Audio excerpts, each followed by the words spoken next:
Good morning Shri Shibu baby John. ഞാൻ സ്മൃതിയാണ്, എന്നോടൊപ്പം സുജയുണ്ട്. ഉണ്ണി ബാലകൃഷ്ണൻ അല്പസമയത്തിനകം ചേരും. ഇന്നിപ്പോൾ താങ്കളിൽ നിന്ന് ഒരു രാഷ്ട്രീയക്കാരന്റെ പ്രതികരണങ്ങളല്ല, ഒരു സിനിമാ നിർമ്മാതാവിന്റെ പ്രതികരണങ്ങളാണ് നമ്മൾ തുടക്കത്തിൽ പ്രതീക്ഷിക്കുന്നത്. ഇപ്പൊ വാലിബൻ ചർച്ചയാണല്ലോ എങ്ങും. എന്താണ് ആദ്യത്തെ ഒരു റിപ്പോർട്ട്, നിർമ്മാതാവിന് കിട്ടിയ റിപ്പോർട്ട് എന്താണ്? അല്ല, വാലിബിനെ സംബന്ധിച്ചിടത്തോളം ഞങ്ങൾക്ക് വലിയ സന്തോഷമുണ്ട്. നല്ല ഒരു സിനിമ, ഒരു ബിഗ് സ്ക്രീനിന് പറ്റുന്ന അനുയോജ്യമായ മലയാളത്തിൽ നിന്നുള്ള ഒരു വലിയ സിനിമ. വ്യത്യസ്ത അഭിപ്രായങ്ങൾ ഇതിനെക്കുറിച്ച് ആദ്യം വന്നു. എന്നാൽ ഇന്നലെ മുതൽ നമ്മൾ കാണുന്നത് വളരെ പോസിറ്റീവായിട്ടുള്ള റിപ്പോർട്ട്സാണ് തിയേറ്റേഴ്സിൽ നിന്ന് വന്നുകൊണ്ടിരിക്കുന്നത്. ആദ്യം സ്വാഭാവികമായിട്ടൊരു വിഭാഗത്തിന് നിരാശ തോന്നി. അവരാഗ്രഹിച്ച അവരെന്താണ് ആഗ്രഹിച്ചതെന്ന് നമുക്കിപ്പോഴും മനസ്സിലാകുന്നില്ല. ആഗ്രഹിച്ചതിനനുസരിച്ച് വന്നില്ല എന്ന് കണ്ടതുകൊണ്ടായിരിക്കും ആദ്യം നെഗറ്റീവ് ഉണ്ടായിരുന്നത്. അത് മാറി ഇന്നലെ കൊണ്ട് പോസിറ്റീവാണ്. നല്ല നിലയിൽ ഫാമിലീസ് പടം കാണുന്നുണ്ട്. We are very happy about it. Lijo Jose പെല്ലിശ്ശേരിയുടെ പ്രതികരണങ്ങളും വരുന്നുണ്ട്. ഇതിപ്പോൾ ഈ ലിജോയുടെ സിനിമകളുടെ ഒരു പ്രത്യേകത, ആദ്യത്തെ കാഴ്ചയിൽ ചിലപ്പോൾ തിരിച്ച് മനസ്സിലാകില്ല, ഒന്നുകൂടെ കാണുമ്പോൾ വേറെ ചില തലങ്ങളിലേക്ക് ആ സിനിമ മനസ്സിലാകും. ആ രൂപത്തിലാണ്. അങ്ങനെ ഒരു തോന്നലാണ് ഇപ്പോൾ വാലിബനും സൃഷ്ടിച്ചിരിക്കുന്നത്. പലർക്കും അത് അങ്ങോട്ട് കൃത്യമായി ദഹിക്കുന്നില്ല. ലിജോയെ സംബന്ധിച്ച് പ്രേക്ഷകർ എന്തിഷ്ടപ്പെടുന്നു എന്നുള്ളതല്ല, തനിക്ക് എങ്ങനെ സിനിമ ചെയ്യണം, താൻ എന്താണോ പറയാൻ ആഗ്രഹിക്കുന്നത് അത് എത്തിക്കുക എന്നുള്ളതാണ് ലിജോയുടെ ഒരു പ്രത്യേകത.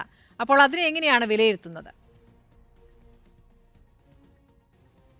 അല്ല, ഞങ്ങളെ സംബന്ധിച്ചിടത്തോളം ഇതൊരു പ്ലാൻ ചെയ്ത് തന്നെ ഒരു ബിഗ് മൂവി, ഒരു മലയാളത്തിൽ നിന്നുള്ള ഒരു ബ്രേക്ക്ഔട്ട് മൂവി. നമ്മൾ തമിഴിലും തെലുങ്കിലും ഹിന്ദിയിലും ഒക്കെ വലിയ സിനിമകൾ കാണുമ്പോൾ അതിൻ്റെ quality of the cinematography, sound എല്ലാം കാണുമ്പോൾ അതൊന്നും മലയാളത്തിൽ പറ്റുന്നില്ല എന്ന് കണ്ടുകൊണ്ട് തന്നെയാണ് ലിജോ ആയിട്ട് ചേർന്നത്. എന്നാൽ ലിജോയ്ക്ക് സ്വാഭാവികമായിട്ട് ലിജോയുടെ ഒരു ഫിലിം മേക്കിംഗ് രീതിയുണ്ട്.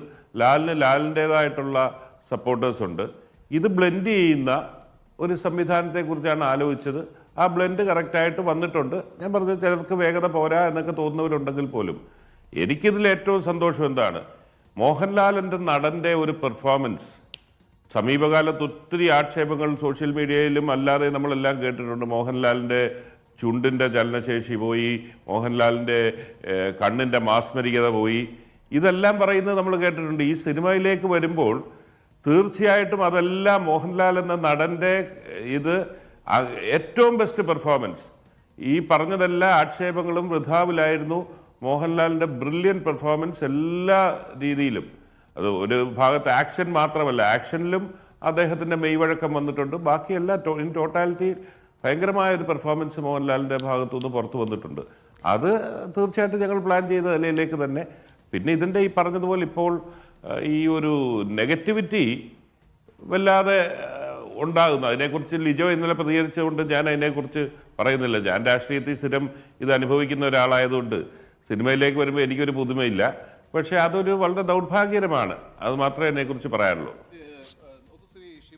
ഇപ്പോൾ മോഹൻലാലിനെ സംബന്ധിച്ച് വലിയ പ്രതീക്ഷ അർപ്പിച്ചിരുന്നൊരു സിനിമയാണ് വാലിബൻ എന്ന കാര്യത്തിൽ സംശയമില്ല. പ്രത്യേകിച്ച് ലിജോയുടെ സംവിധാനത്തിലൊരു സിനിമ വരുന്നു. ലിജോ ഒരു നല്ല ഫിലിം മേക്കറാണ് എന്ന കാര്യത്തിലും സംശയമൊന്നുമില്ല. പ്രത്യേകിച്ച് ഇപ്പോൾ ഈ പറയുന്ന നൻപകൽ നേരത്ത് മയക്കം പോലുള്ള മമ്മൂട്ടിക്ക് വലിയ ഒരു എന്താ പറയുക, ഒരു ബൂസ്റ്റ് നൽകിയ ക്യാരക്ടർ തന്നെയാണ്. മലയാളികൾ വളരെ ഏറ്റെടുത്തൊരു സിനിമയാണ്. അപ്പം മോഹൻലാൽ വലിയ പ്രതീക്ഷയിലായിരുന്നു എന്ന കാര്യത്തിൽ തർക്കമില്ല. താങ്കൾ വളരെ അടുപ്പം ലാലുമായി പുലർത്തുന്ന ഒരാളായതുകൊണ്ട് വ്യക്തിപരമായിട്ട് തന്നെ ചോദിക്കുകയാണ്, മോഹൻലാൽ ഇക്കാര്യത്തിൽ വലിയ ഹാപ്പിയാണോ? മോഹൻലാൽ വളരെ ഹാപ്പിയാണ്. മോഹൻലാലും ആദ്യത്തെ ഷോ ദുബായ് കണ്ടിട്ട് നേരെ അന്നേരം തന്നെ വിളിച്ചു. ഞാൻ പറഞ്ഞല്ലോ, മോഹൻലാലിൻ്റെ ഒരു പെർഫോമൻസിൻ്റെ ഒരു സ്പേസ് സമീപകാലത്ത് കണ്ടിട്ടില്ലാത്ത നിലയിലേക്ക് അതിൽ സൃഷ്ടിക്കാൻ സാധിച്ചിട്ടുണ്ട്. അത്തരത്തിലൊരു അഭിപ്രായം പലരും പറഞ്ഞു കേട്ടോ. കാരണം ചില ഈ നെഗറ്റീവായിട്ട് ചില അഭിപ്രായങ്ങൾ വരുന്നു എന്ന് താങ്കൾ സൂചിപ്പിച്ചത് ശരിയാണ്. അത് നമ്മൾ പ്രതീക്ഷിക്കേണ്ടതുമാണ്. പക്ഷേ പല ആളുകളും സിനിമ കണ്ടതിന് ശേഷം മോഹൻലാലിൻ്റെ ഒരു ഇതുവരെ ഉപയോഗപ്പെടുത്തിയിട്ടില്ലാത്ത അദ്ദേഹത്തിൻ്റെ ശരീരത്തെ തന്നെ വലിയ രീതിയിൽ ഉപയോഗപ്പെടുത്തുന്ന ഒരു സിനിമയാണ്. മോഹൻലാൽ ഒരു കംപ്ലീറ്റ് ആക്ടർ നമ്മൾ പറയുന്ന ആളാണ് പലപ്പോഴും. പക്ഷേ അദ്ദേഹത്തെ പൂർണ്ണമായും ഉപയോഗപ്പെടുത്തിയ ഒരു സിനിമ, ഒരു ക്യാരക്ടർ എന്ന നിലയ്ക്ക് കൂടി ഒരു അഭിപ്രായം വരുന്നുണ്ട് ശ്രീ ഷിബു ബേബി ജോൺ. അത് തന്നെയാണ് ഞാൻ പറഞ്ഞത്. അന്നേരം ഈ പറഞ്ഞതുപോലെ ലാലിന് നഷ്ടപ്പെട്ടു എന്ന് ആക്ഷേപങ്ങൾക്കെല്ലാം ഉള്ള ആ മറുപടി കൂടിയാണ് ഈ സിനിമ എന്നുള്ളതിൽ. പിന്നെ ഇതിൽ ഒരു കാര്യം പറയാൻ, മമ്മൂക്കയുടെ പടം ഇറങ്ങുമ്പോൾ മമ്മൂക്കയെ ഇഷ്ടപ്പെടുന്നവരെല്ലാം ആ പടത്തെ അതിൻ്റെ ആ എക്സ്പെരിമെൻറ്റേഷനെയൊക്കെ സ്വാഗതം ചെയ്യുന്നതാണ് നമ്മൾ പൊതുവേ കണ്ടിട്ടുള്ളത്. അത് നൻപകൽ നേരത്ത് മയക്കമാണെങ്കിലും ഏറ്റവും ഒടുവിൽ കാതലാണെങ്കിലും പുഴുവാണെങ്കിലും വളരെ ബോൾഡായിട്ടുള്ള ഡിസിഷൻസ് മമ്മൂക്ക എടുക്കുന്നു, അതിനെ സ്വാഗതം ചെയ്യുന്നു അദ്ദേഹത്തെ ഇഷ്ടപ്പെടുന്നവർ. പക്ഷെ നിർഭാഗ്യവശാൽ ലാലിൻ്റെ കാര്യത്തിൽ ലാലിനെ ഇഷ്ടപ്പെടുന്ന ഒരു വിഭാഗമെങ്കിലും ലാൽ എപ്പോഴും ഇല്ല ആ ഒരു രീതിയിൽ ഒരു കഥാപാത്രത്തെ അല്ല, ലാലിനെ കുറിച്ചൊരു കാഴ്ചപ്പാടുണ്ട്. ഒരു ആറാം തമ്പുരാനിലെയോ അല്ലെങ്കിൽ ഒരു ലൂസിഫറിലെയോ ലാല് എന്നുള്ള നിലയിലേക്ക് മാത്രം അവരുടെ ഇഷ്ടം പരിമിതപ്പെടുമ്പോൾ ഉണ്ടാകുന്ന നിരാശയാണ് ദൗർഭാഗ്യവശാൽ ഇങ്ങനെയുള്ള പ്രതികരണത്തിലേക്ക് ഇടവരുത്തുന്നത്. പക്ഷെ അത് തിയേറ്ററിൽ അതിന്റെ കളക്ഷനെ ബാധിക്കുന്നുണ്ടോ? ഇപ്പൊ താങ്കൾ അതിന്റെ ഒരു പ്രൊഡക്ഷനിൽ കൂടി പങ്കാളിയാണല്ലോ. അപ്പൊ ആ രീതിയിൽ എന്തെങ്കിലും ഒരു പ്രശ്നം ഉണ്ടോ അതിനകത്ത്? അല്ലല്ല, ഓപ്പണിംഗ് ഡേയിൽ ഞങ്ങൾക്ക് നല്ല റെക്കോർഡ് കളക്ഷൻ തന്നെയായിരുന്നു. രണ്ടാം ദിവസം ആയി കഴിഞ്ഞപ്പോൾ അല്ലെങ്കിൽ അന്ന് വൈകിട്ട് ഈ നെഗറ്റീവ് ഒക്കെ വന്നപ്പോൾ ഞങ്ങൾക്ക് വല്ലാത്ത ആശങ്ക ഉണ്ടായിരുന്നു. ഇന്നലെ ഉച്ചയ്ക്ക് ശേഷമുള്ള കളക്ഷൻ കാണുമ്പോൾ ഞങ്ങൾക്ക് വീണ്ടും നല്ല പ്രതീക്ഷയുണ്ട്. നല്ല നിലയിലേക്ക് റിയൽ സിനിമ പ്രേക്ഷകർ എന്നുള്ളവർ അങ്ങോട്ട് വരുന്നുണ്ട്, അവർ ആസ്വദിക്കുന്നുണ്ട്, പോസിറ്റീവായിട്ടുള്ള ഫീലിൽ അവർ പോകുന്നുണ്ട്. ശ്രീ ഷിബു ബേബി ജോൺ, ഇപ്പോൾ LJPയെ കുറിച്ച് പറയുകയാണെങ്കിൽ തൻ്റെ രീതിയിൽ ആ ഒരു സിനിമയുടെ പൂർണ്ണതയ്ക്കായി, ആ കഥയുടെ പൂർണ്ണതയ്ക്കായി ഏതറ്റം വരെയും പോകാൻ മടിയില്ലാത്ത ഒരു സംവിധായകൻ, കഥാപാത്രത്തിൻ്റെ പൂർണ്ണതയ്ക്ക് വേണ്ടി എന്തും ചെയ്യാൻ തയ്യാറായിട്ടുള്ള ഒരു നായകൻ, അങ്ങനെ ഒരു ഡെഡ്ലി കോംബോ വരുമ്പോൾ പ്രതീക്ഷിച്ചിരുന്നത്, പ്രത്യേകിച്ച് മോഹൻലാൽ എന്ന ലാലേട്ടൻ ആരാധകർ പ്രതീക്ഷിച്ചിരുന്ന ഒരു ലാലേട്ടനെ അല്ലെങ്കിൽ ഒരു ലാലിബനെ അതിൽ കാണാൻ കഴിയാത്തതാണോ ഒരു നെഗറ്റീവ് റിവ്യൂ ആദ്യഘട്ടത്തിൽ വരാൻ ഇടയാക്കിയത്? താങ്കൾ അങ്ങനെ കരുതുന്നുണ്ടോ? കാരണം അമാനുഷികമായ അല്ലെങ്കിൽ പ്രത്യേക തരത്തിലുള്ള സ്ഥിരം കഥാപാത്രങ്ങളിൽ മോഹൻലാലിനെ തളച്ചിടേണ്ടതില്ല, ഒരു ഹോളിവുഡ് ലെവലിലേക്ക് മോഹൻലാൽ മാറേണ്ടതുണ്ട് എന്ന് തെളിയിക്കുന്ന ഒരു സിനിമയാണ് വാലിബൻ എന്ന് മനസ്സിലാക്കാൻ മലയാളികൾ കുറച്ച് സമയമെടുക്കുന്നതാണോ ഇവിടുത്തെ പ്രശ്നം? ഞാൻ അങ്ങനെ തന്നെ അനുമാനിക്കുന്നു. ഈ പ്രതീക്ഷ ഞങ്ങൾ ഈ സിനിമയെക്കുറിച്ച് വളരെ വ്യക്തമായി പറഞ്ഞിട്ടുള്ളത് മുൻവിധികളോടുകൂടി വരരുത്. ഇതൊരു ലിജോ ജോസ് പല്ലിശ്ശേരി പടമാണ്, ഇത് ലാലിൻ്റെ പെർഫോമൻസിന് സ്പേസ് ഉള്ള ഒരു പടമാണ്, ഇതെല്ലാം തന്നെയാണ്. അതുകൊണ്ട് ഞങ്ങൾ പ്രൊഡ്യൂസേഴ്സായിട്ടോ ഇതിൻ്റെ ക്രൂവോ ഒരു തരത്തിലുള്ള ഹൈപ്പ് സൃഷ്ടിക്കാനും ഞങ്ങൾ ശ്രമിച്ചിട്ടില്ല. പക്ഷേ ആൾക്കാർ പല ഇതായിട്ട് അവർ അനുമാനിച്ചു ഇങ്ങനെയുള്ള കഥാപാത്രമായിരിക്കും ലിജോ ലാൽ ചേരുമ്പോൾ. അവരുടെ കാഴ്ചപ്പാട് ലിജോ ഒരിക്കലും ഒരു പൃഥ്വിരാജിൻ്റെ ഇതിൽ അല്ലെങ്കിൽ സിനിമ എടുക്കുന്ന ആളല്ല, ഷാജി കൈലാസിൻ്റെ രീതിയിൽ സിനിമ എടുക്കുന്ന ആളല്ല. അതിനാൽ ലിജോയുടെ ഒരു സിനിമയിൽ ആരെങ്കിലും തെറ്റായി പ്രതീക്ഷിച്ചിട്ടുണ്ടെങ്കിൽ നമുക്കതിൽ ഒന്നും ചെയ്യാനൊക്കത്തില്ല. പക്ഷേ ഈ പറഞ്ഞതുപോലെ എനിക്കിതിൽ വളരെ സന്തോഷമുണ്ടായിരുന്നു. ഇതിൻ്റെ ഒരു റിവ്യൂ ഞാൻ കഴിഞ്ഞ ദിവസം കേട്ടു. US ഇരുന്നു കൊണ്ട് 2 US സിറ്റിസൺസ് നടത്തുന്ന എല്ലാ സിനിമയും റിവ്യൂ ചെയ്യുന്നവർ അവർ പറഞ്ഞത് ഇതിൻ്റെ cinematography is Oscar level cinematography എന്നൊരു വാക്കാണ് പറഞ്ഞത്. UK യിലുള്ള 2 ഫോറിനേഴ്സ് UK സിറ്റിസൺസിൻ്റെ റിവ്യൂ ഞാൻ കേട്ടു. അവരും പറയുന്ന ഇതാണ് ഹോളിവുഡ് ലെവലിലേക്കുള്ള ഒരു പടമാണെന്ന്. അത് തന്നെയാണ് ഞങ്ങൾ ഉദ്ദേശിച്ചത്, അത് തന്നെയാണ് മലയാളിക്ക് നമ്മൾ സമർപ്പിച്ചത്. അതിന് തീർച്ചയായിട്ടും ഉള്ള അംഗീകാരം ലഭിക്കുന്നുണ്ട് എന്നുള്ളതിൽ സന്തോഷമുണ്ട്. ഈ ഷിബു ബേബി ജോൺ മലയാളികളെ സംബന്ധിച്ച് പിന്നെന്താണ് ഒരു പ്രധാനപ്പെട്ട രാഷ്ട്രീയ പ്രസ്ഥാനത്തിൻ്റെ പ്രധാനപ്പെട്ട നേതാവാണ്, മന്ത്രിയായിരുന്നു, MLA ആയിരുന്നു. പക്ഷേ ഇപ്പോൾ നമ്മൾ തമ്മിൽ സംസാരിച്ചുകൊണ്ടിരിക്കുന്നത് കേരളത്തിലൊരു ബോക്സ് ഓഫീസ് സിനിമയെക്കുറിച്ചാണ്. എങ്ങനെയാണ് ഷിബു ബേബി ജോൺ ഈ സിനിമയായിട്ട് കണക്ട് ആകുന്നത്? താങ്കൾക്ക് ഏറെക്കാലമായി വളരെ അടുത്ത ബന്ധമുള്ള താങ്കളുടെ അടുത്ത സുഹൃത്താണ് മോഹൻലാൽ എന്ന് താങ്കളെ വ്യക്തിപരമായി അറിയുന്ന എല്ലാവർക്കും അറിയാം. ഷിബു എങ്ങനെയാണ് ഈ സിനിമയുമായി കണക്ട് ആവുന്നത്? അല്ല ഉണ്ണി, ഇത് ഞാൻ പലതവണ ഞാൻ വിശദീകരിച്ചിട്ടുള്ളതാണ്. ഞാൻ മോഹൻലാലുമായി വളരെ അടുപ്പം ഇപ്പോഴല്ല, ഒരു 10-40 വർഷത്തോളം ആകുന്നു. അതായത് അന്നൊക്കെ എല്ലാ ലാലുമായി ബന്ധപ്പെട്ട എല്ലാ ലൊക്കേഷനിലും പോവുക, എൻ്റെ സിനിമയുടെ പ്രോഗ്രാംസിന് പോവുക, അതൊക്കെ എൻ്റെ ഒരു റൊട്ടീൻ്റെ ഭാഗമായിരുന്നു. പക്ഷേ അന്ന് ഒരിക്കലും സിനിമയിലേക്ക് കടക്കണമെന്ന് ഞാൻ ആഗ്രഹിച്ചിരുന്നില്ല. ഞാൻ ഈ 2021 പരാജയപ്പെട്ട് കഴിഞ്ഞപ്പോൾ അതിൻ്റെ ഒരു 2-3 വർഷം മുമ്പ് എൻ്റെ ഒരു സുഹൃത്ത് വന്ന് എൻ്റെ അടുത്ത് ചോദിച്ചു, ലാലിൻ്റെ ഒരു ഡേറ്റ് വാങ്ങിച്ചു തരാമോ സാറേ, നമുക്കൂടെ എന്തെങ്കിലും അതിന് പ്രയോജനം കിട്ടുന്നതാണ്, ലാലിൻ്റെ ഒരു ഡേറ്റ് വാങ്ങിച്ചു തരാമെന്ന് എൻ്റെ അടുത്ത് അതിൻ്റെ 2-3 വർഷം മുമ്പ് ചോദിച്ചു, 3-4 വർഷം മുമ്പ് ചോദിച്ചു. ഞാൻ അന്നേരം അത് ഒരിക്കലും താല്പര്യപ്പെട്ടിട്ടില്ല. ലാലുമായിട്ട് ആ റിലേഷൻഷിപ്പിലേക്ക് പോകണമെന്ന് ഞാൻ ആഗ്രഹിച്ചില്ല. 2021 പരാജയം കഴിഞ്ഞ് ഞാൻ അദ്ദേഹത്തോടൊപ്പം 2-3 ദിവസം അദ്ദേഹത്തിൻ്റെ വീട്ടിൽ പോയി താമസിക്കുന്ന ഒരു സാഹചര്യം ഉണ്ടായി. അന്നേരം പെട്ടെന്ന് എൻ്റെ മനസ്സിൽ ഈ ചോദ്യം ഉയർന്നു വന്ന്, അങ്ങനെ അവിടെ നിന്ന് സംസാരിച്ചപ്പോൾ ഞാൻ ചോദിച്ചില്ല, അല്ലെ നമുക്ക് ഞാനൊരു സിനിമയിലേക്ക് വന്നാൽ എങ്ങനെയാണ്, നമുക്കൊരു ഡേറ്റിനെ കുറിച്ച് ഞാൻ ചോദിച്ചപ്പോൾ ലാല് പറഞ്ഞ് അതിനെന്താ, ഇപ്പം എന്നിട്ട് കുറേ കമ്മിറ്റ്മെൻറ്റ്സ് ഉണ്ട്, ഇത് 2022 നമുക്ക് സെപ്റ്റംബർ ഒക്ടോബർ ആകുമ്പോൾ ചെയ്യാം എന്ന് പറഞ്ഞ് അങ്ങനെയാണ് ഇതിലേക്ക് വന്നത്. അതായത് 40 വർഷം പരിചയമുണ്ടായിട്ടും ഈ ഇൻഡസ്ട്രിയിലെ ഏറ്റവും പ്രധാനപ്പെട്ട ഒരു സൂപ്പർ സ്റ്റാർ ആയിരുന്നിട്ടും അദ്ദേഹം ഏറ്റവും അടുത്ത സുഹൃത്തായിരുന്നിട്ടും 2021 ഈ പരാജയത്തിനൊക്കെ ശേഷം ഇങ്ങനെ ഒരുമിച്ചിരിക്കുന്ന ഒരു സമയത്ത് മാത്രമാണ് ഇങ്ങനെ ഒരു ചിന്ത വന്നത്. അപ്പം അങ്ങനെ ഒരു ചിന്തയിൽ നിങ്ങൾ ഒരുമിക്കുന്നു. ഇനിയൊരു തുടർച്ച ഇതിനുണ്ടാകുമോ ഷിബു ബേബി? അല്ല, സ്വാഭാവികമായിട്ട് ഞാനത് ഉണ്ടാവുമെന്ന് തന്നെ പ്രതീക്ഷിക്കുന്നു. കാരണം ഇന്ന് പഴയതുപോലുള്ള അല്ലെങ്കിൽ ഒരു വെറും ഗാമ്പിൾ അല്ല സിനിമ എന്നുള്ളത് നമ്മുടെ മുമ്പിലുണ്ട്. കാരണം ഇന്ന് അതർ റവന്യൂ സ്ട്രീംസ് ഉണ്ട്, OTT ഉണ്ട്, സാറ്റലൈറ്റ് ഉണ്ട്, അങ്ങനെ പല മേഖലകൾ. ഇപ്പോൾ സോങ്ങിന് ഒരിക്കലും ഇല്ലാത്ത പോലെ പണം ലഭിക്കുന്ന ഒരു കാലഘട്ടത്തിലൊക്കെ വരുമ്പോൾ സ്വാഭാവികമായിട്ട് ഇത് ഇൻഡസ്ട്രി ആയിട്ട് തന്നെ ഞാൻ കാണുന്നു. പക്ഷേ ഇനി എൻ്റെ ഇൻവോൾവ്മെൻറ്റ് കുറവായിരിക്കും. എൻ്റെ മൂത്ത മകനാണ് ഇതുമായി ബന്ധപ്പെട്ട് കുറേ കാര്യം നിന്നത്. എനിക്ക് എങ്ങോട്ടൊന്നും പോകാൻ പറ്റിയിട്ടില്ലായിരുന്നു. അതുകൊണ്ട് അവൻ്റെ ഒരു ഇഷ്ടം താല്പര്യവും വെച്ചിട്ട് മുന്നോട്ട് കൊണ്ടുപോകാനുള്ള സാധ്യത ഞാൻ കാണുന്നു. അത് പക്ഷേ ഡിസിഷൻ അവരുടെ രണ്ടുപേരുടെ, എൻ്റെ മക്കളുടെ ഡിസിഷനാണ്. ഞാനായിട്ട് ഒരു ഇനീഷ്യേറ്റീവ് ഈ കാര്യത്തിലുണ്ടാകത്തില്ല. അപ്പൊ അടുത്ത പ്രോജക്റ്റും മോഹൻലാലുമായിട്ട് തന്നെയാണോ? അല്ല, ഞാൻ ഈ രംഗത്തേക്ക് കടന്നു വന്നത് മോഹൻലാൽ എന്ന വ്യക്തിയോടുള്ള സൗഹൃദവും വ്യക്തിപരമായി ആ നടനോടുള്ള ഒരു ആരാധനയും കൊണ്ട് തന്നെയാണ് വന്നത്.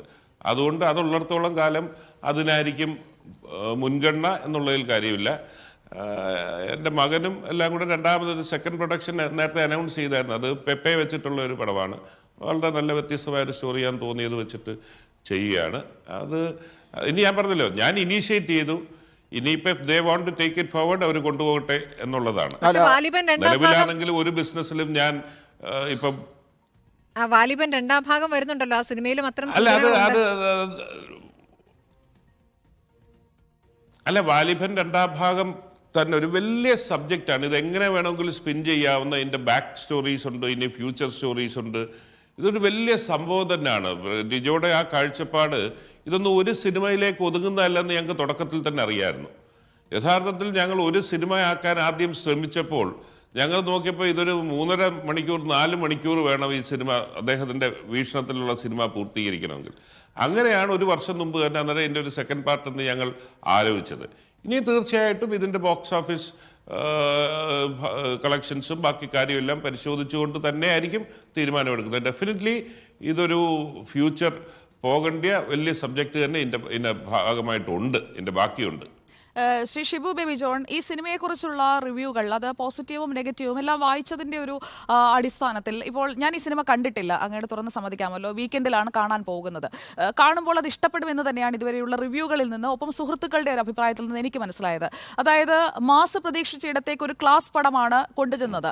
അപ്പോൾ ഒരു പീരിയോഡിക് ശൈലിയിലുള്ള ഒരു നാടോടി കഥ പോലെയുള്ള പശ്ചാത്തലം, ആ രീതിയിലുള്ള ആഖ്യാനം, അതൊക്കെ മലയാളിക്ക് ഉൾക്കൊള്ളാൻ അല്ലെങ്കിൽ ആ സിനിമയുടേതായ ഒരു ഭംഗി അത് പൂർണ്ണമായും മനസ്സിലാക്കാനുള്ള ഒരു ആസ്വാദന ശേഷി അത് ചിലപ്പോൾ ആദ്യത്തെ കാഴ്ചയിലായിരിക്കില്ല, തുടർ കാഴ്ചകളിലായിരിക്കാം, അല്ലെങ്കിൽ സിനിമയെക്കുറിച്ച് കേട്ടറിഞ്ഞ് കാണുമ്പോഴായിരിക്കാം. അപ്പോൾ ഈ ഒരു വീക്കെൻഡ് വളരെ നിർണായകമായി മാറില്ലേ? കാരണം അവധി ദിവസങ്ങൾ അടുപ്പിച്ച് വരുന്നു, കൂടുതൽ പേർ തിയേറ്ററിലേക്ക് എത്താൻ പോകുന്നു. ഞാൻ മനസ്സിലാക്കുന്നതനുസരിച്ച് ബുക്ക് മൈ ഷോയിലൊക്കെ ഇപ്പോൾ ഫുള്ളാണ്. അതായത് ഒരു 42,000 ടിക്കറ്റുകൾ ഇതിനകം തന്നെ കംപ്ലീറ്റ് ആയി കഴിഞ്ഞിരിക്കുകയാണ്. ഇപ്പോൾ ഞാൻ സിനിമ കാണണമെന്ന് ആഗ്രഹിച്ചാലും ടിക്കറ്റ് കിട്ടാനൊക്കെ ബുദ്ധിമുട്ടുണ്ടാകുന്ന ഒരു സാഹചര്യം ഉണ്ടാകും. അപ്പോൾ ഒരു പോസിറ്റീവായ ഒരു സാധ്യത അവിടെ നിലനിൽക്കുന്നുണ്ട് ശ്രീ ഷിബു ബേബി ജോൺ.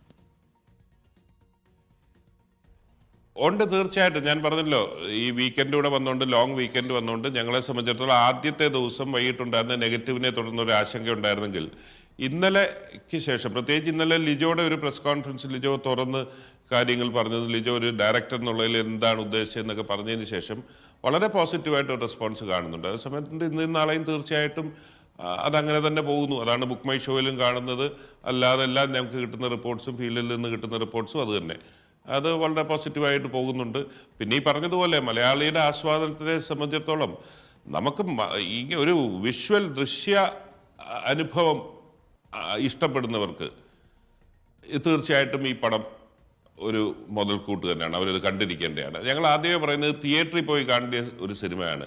ഇതിന് ശേഷം പിന്നെ കാണാം, 28 ദിവസത്തിന് ശേഷം കാണാമെന്ന് പറഞ്ഞാൽ അതിൻ്റെ കണ്ടിട്ട് വലിയ കാര്യമില്ല എന്നുള്ളത് ഞങ്ങൾ ആദ്യം മുതലേ പറയുന്നതാണ്. ശ്രീ ഷിബു ബേബി ജോൺ, റിവ്യൂകളെ കുറിച്ചൊക്കെ നമ്മൾ പറഞ്ഞല്ലോ. ഇപ്പോൾ നെഗറ്റീവ് റിവ്യൂ ബോംബിംഗ്, അതേക്കുറിച്ചൊക്കെ നമ്മൾ ഇടക്കാലത്ത് കോടതിയിലേക്ക് പോവുകയും അത് ചർച്ചയാവുകയും ഒക്കെ ചെയ്തതാണ്. ഞാൻ വായിച്ച റിവ്യൂകളിൽ എനിക്ക് ഇഷ്ടപ്പെട്ട ഒരു റിവ്യൂ അത് ലിജീഷ് കുമാറിൻ്റെതാണ്. ലിജീഷിന്റെ തലക്കെട്ട് തന്നെ ഇങ്ങനെയാണ്: ഇതാണ് മലയാളത്തിന്റെ മോഹൻലാൽ, ലിജോ കോട്ടയിൽ ലാലിബൻ. എനിക്കിനി ജയിക്കാൻ എന്താണുള്ളത്? വാലിബൻ അയ്യനാരോട് ഈ ചോദ്യം ചോദിച്ച നേരത്താണ് കണ്ടുകൊണ്ടിരിക്കുന്നത് മോഹൻലാലിനെയാണ് എന്ന് പെട്ടെന്ന് ഓർമ്മ വന്നത്. മലൈക്കോട്ടെ വാലിബൻ പൊയ്യാവുകയും നിജം മോഹൻലാൽ ആവുകയും ചെയ്ത നിമിഷമാണ്. അതായത് കൃത്യമായി പറഞ്ഞാൽ മോഹൻലാലിനെ കാണാനായി തിയേറ്ററിലേക്ക് എത്തിയ, വാലിബനിൽ ലാലിസം സന്നിവേശിക്കുന്നത് കാണാനായി ആഗ്രഹിച്ചെത്തിയ ആളുകൾക്ക് അത് രജിസ്റ്റർ ചെയ്യാനുള്ള ഒരു സമയം അത് എടുക്കുമെന്നുള്ള കൃത്യമായ സൂചനയല്ലേ ഈ ഒരു റിവ്യൂവിന്റെ ആദ്യ ഭാഗം തന്നെ, ഞാനിപ്പോൾ പങ്കുവച്ച ഭാഗം വായിക്കുമ്പോൾ അങ്ങയുടെയും മനസ്സിലേക്ക് വരുന്നത്? തീർച്ചയായിട്ടും ഞാൻ പറഞ്ഞല്ലോ, എനിക്കിതിൽ ഏറ്റവും സന്തോഷം ആസ് എ ഫ്രണ്ട്, ഒരു പ്രൊഡ്യൂസർ ആക്ടർ എന്നുള്ള ബന്ധമല്ല, ആസ് എ ഫ്രണ്ട് മോഹൻലാലിനെ കുറിച്ച് ഉയർന്നു വന്ന ആക്ഷേപങ്ങൾ, അധിക്ഷേപങ്ങൾ, മോഹൻലാലിൻ്റെ എല്ലാ കഴിവും നഷ്ടപ്പെട്ടു എന്ന് പറയുന്നതെല്ലാം അസ്ഥാനത്താക്കിയില്ലേ സിനിമ. അത് ഇതിനകത്തൊരു വലിയ ഫിലോസഫി ഉണ്ട്. ഞാൻ പറഞ്ഞ ആ ഫിലോസഫി ഞങ്ങൾക്ക് ഈ ഫസ്റ്റ് പാർട്ടി കൺക്ലൂഡ് ചെയ്യാൻ പറ്റിയിട്ടില്ല. ലാല് കറക്റ്റായിട്ട് ഈ പടത്തെക്കുറിച്ച് മാസങ്ങൾക്ക് മുമ്പ് അത് പറയുകയുണ്ടായി. ഇതിനകത്ത് മാസ് വേണ്ടിയവർക്ക് മാസുണ്ട്, ക്ലാസ് വേണ്ടിയവർക്ക് ക്ലാസ് ഉണ്ട്, ഇതിനകത്തൊരു ഫിലോസഫി ഉണ്ട്, ഇതിനകത്തൊരു സ്പിരിച്വാലിറ്റി ഉണ്ട്. ഇതെല്ലാം ഈ ഒറ്റ ഇതിൽ ഈ 2.25 മണിക്കൂർ 2.5 മണിക്കൂറിൽ നമുക്ക് ഒതുക്കാൻ പറ്റിയില്ലെന്ന് മാത്രമേ ഉള്ളൂ. അങ്ങനെ വലിയൊരു തോട്ട് പ്രോസസ്സാണ് ഇതിൻ്റെ പിന്നിൽ. തീർച്ചയായിട്ടും ഈ പറഞ്ഞതുപോലെ വിമർശനങ്ങളെ, പോസിറ്റീവായിട്ടുള്ള കൺസ്ട്രക്റ്റീവായിട്ടുള്ള വിമർശനങ്ങളെ ആ അർത്ഥത്തിൽ പങ്കെടുക്കുന്നു. പിന്നെ ഈ പറയുന്നത് പോലെ ഡീഗ്രേഡിംഗ് എന്നുള്ളത് എന്തിനു വേണ്ടിയാണെന്ന് എൻ്റെ ഈ സിനിമ വെച്ചിട്ടല്ല, മലയാള സിനിമയിൽ ഈ കഴിഞ്ഞ 2 വർഷമായിട്ടാണ് ഞാനിത് കുറച്ച് കൂടുതൽ ഫോളോ ചെയ്യുന്നത്. പക്ഷെ അന്നേരം ഇങ്ങനൊരു വൈരാഗ്യത്തിൻ്റെയും വെറുപ്പിൻ്റെയും ഒക്കെ കാര്യം എന്താണ് സിനിമയിൽ എന്ന് എത്ര ആലോചിച്ചിട്ടും എനിക്ക് മനസ്സിലാകുന്നില്ല. ശരി, ഏതായാലും ഷിബു ബേബി ജോണിനെ രാവിലെ കണ്ട സ്ഥിതിക്ക് രാഷ്ട്രീയമായൊരു ചോദ്യം കൂടി ചോദിക്കേണ്ടതുണ്ട് എന്ന് ഞാൻ വിചാരിക്കുന്നു. ഇപ്പം താങ്കൾ പറഞ്ഞു അടുത്ത ഇനിയിപ്പോൾ അങ്ങനെ ഒരു വലിയ എൻഗേജ്മെൻ്റ് ഒന്നും സിനിമയുടെ രംഗത്ത് അങ്ങനെ ഉണ്ടാവില്ല, താങ്കളുടെ മകനായിരിക്കും അതൊക്കെ ഏറ്റെടുത്ത് മുന്നോട്ട് കൊണ്ടുപോയെന്ന്. അതിപ്പോൾ താങ്കൾ ആഗ്രഹിച്ചാലും അടുത്തൊരു 3-4 മാസത്തേക്ക് എന്തായാലും അത് സാധ്യമല്ല. കാരണം അത്രയേറെ രാഷ്ട്രീയ തിരക്കുകളിലേക്കാണ് ഷിബു ബേബി ജോൺ പോകാൻ പോകുന്നത്. കേരളവും രാജ്യവും അങ്ങനെയാണ്. ഇവിടെ കൊല്ലം ആരാണ് മത്സരിക്കുമെന്ന കാര്യത്തിൽ യാതൊരു തർക്കവും UDF സ്ഥാനാർത്ഥിയെ സംബന്ധിച്ചില്ല. എനിക്ക് തോന്നുന്നത് ഏറ്റവും ക്ലിയറായിരിക്കുന്ന ഒരു സ്ഥാനാർത്ഥി പ്രേമേന്ദ്രൻ തന്നെയാണ് കൊല്ലത്ത്. 2 ടേം പ്രേമേന്ദ്രന് കൊല്ലംകാർ നൽകിക്കഴിഞ്ഞിരിക്കുന്നു. കൊല്ലം ഇടതുപക്ഷത്തെ സംബന്ധിച്ച്, പ്രത്യേകിച്ച് CPM-നെ സംബന്ധിച്ച് വളരെ പ്രസ്റ്റീജിയസ് ആയ ഒരു പോരാട്ടം നടക്കുന്ന മണ്ഡലവുമാണ്. ഇപ്പോൾ ഒരു ഇനിഷ്യൽ സ്റ്റേജിലേക്ക് നമ്മൾ എത്തിയപ്പോൾ എങ്ങനെയാണ് നിങ്ങളുടെ ഒരു പ്രതീക്ഷ? ഞങ്ങൾക്ക് പൊതു രാഷ്ട്രീയം കോൺഗ്രസിനും UDF-നും അനുകൂലമാണ്. ദേശീയ തലത്തിൽ പോലും BJP വിരുദ്ധ വികാരം ഏറ്റവും പ്രകടമായി നിൽക്കുന്നത് കേരളത്തിലാണ്. ആ കേരളത്തിൽ fight CPM, UDF, LDF തമ്മിലാണെങ്കിലും LDF ഗവൺമെൻറ്റിനെ സംബന്ധിച്ചിടത്തോളം ജനങ്ങളെ വെറുത്തിരിക്കുകയാണ്. അവരുടെ ഹാർഡ് കോർ ബേസ് അവിടെ ഉണ്ടെങ്കിലും ഒരു പൊതുസമൂഹം എന്ന് പറയുന്നത്, നിഷ്പക്ഷ സമൂഹം എന്ന് പറയുന്നത് വെറുത്തിരിക്കുകയാണ്. അതിൻ്റെ ഒരു പ്രതിഫലനം തീർച്ചയായിട്ടും തെരഞ്ഞെടുപ്പിലുണ്ടാകും എന്ന് ഞങ്ങൾ ഉറച്ചു വിശ്വസിക്കുന്നു. അതിനൊരു തർക്കമില്ല. ഞാൻ എപ്പോഴും പറയുന്ന, കുറച്ച് നാളായിട്ട് ഞാൻ പറയുന്ന കാര്യമുണ്ട്, 1-to-1 കാൻഡിഡേറ്റ് സെലക്ഷനിൽ ഏതെങ്കിലും ഒരു ഏറ്റക്കുറച്ചിലുണ്ടായില്ലെങ്കിൽ 20 സീറ്റും UDF വിജയിക്കും. അതിൽ കൊല്ലം സീറ്റ് ഞങ്ങളുടെ സ്ഥാനാർത്ഥിയെ ഫോർമലി ഞങ്ങൾ തീരുമാനിച്ചിട്ടില്ല എന്ന് പറയപ്പെടും. UDF സ്ഥാനാർത്ഥി, RSPയുടെ സ്ഥാനാർത്ഥി നല്ല നിലയിൽ കൊല്ലത്ത് വിജയിക്കും എന്നുള്ളത് തന്നെയാണ് ഞങ്ങളുടെ പ്രതീക്ഷ. വാലിബൻ കൂടുതൽ പേർ കാണട്ടെ. ഞാൻ എന്തായാലും കാണുന്നുണ്ട് ശ്രീ ഷിബു ബേബി ജോൺ. വാലിബൻ ഈ പറയുന്ന എനിക്കിപ്പോ ഡെസ്കിൽ ന്യൂസ് ഡെസ്കിൽ നിന്ന് കിട്ടിയ മെസ്സേജ് കണ്ടിട്ട് ഒരു പേഴ്സണൽ മെസ്സേജ് അയക്കുക എങ്ങനെ ഉണ്ടെന്ന്. ഉറപ്പായിട്ട് പേഴ്സണൽ മെസ്സേജ് പോരാ കേട്ടോ, നിങ്ങൾ പബ്ലിക്കായിട്ട് തന്നെ അത് പറയണം. ഞാൻ പബ്ലിക്കും പ്രൈവറ്റും ഒക്കെ ഒരേ സന്ദേശമേ ഉള്ളൂ, ഒറ്റ സന്ദേശം. അപ്പോൾ വലിയ സന്തോഷം ഷിബു ബേബി. നമ്മൾ ഇന്ന് രാവിലെ കണ്ടത് വാലിബനുമായി ബന്ധപ്പെട്ടാണെങ്കിലും വരും ദിവസങ്ങളിൽ കൂടുതൽ രാഷ്ട്രീയമായ കാര്യങ്ങൾക്ക് നമ്മൾക്ക് കാണേണ്ടി വരും. കാരണം അങ്ങനെ ഒരു സാഹചര്യത്തിലേക്കാണല്ലോ സംസ്ഥാനവും രാജ്യവും പോയിക്കൊണ്ടിരിക്കുന്നത്. അപ്പോൾ അതുകൊണ്ട് വീണ്ടും കാണാം. രാഷ്ട്രീയമായ ചോദ്യങ്ങളുമായി വീണ്ടും ഷിബു ബേബി ജോൺ റിപ്പോർട്ടർ TVയിലുണ്ടാകും. വലിയ സന്തോഷം. നന്ദി. Thank you very much. Thank you so much for joining editors breakfast. Thank you.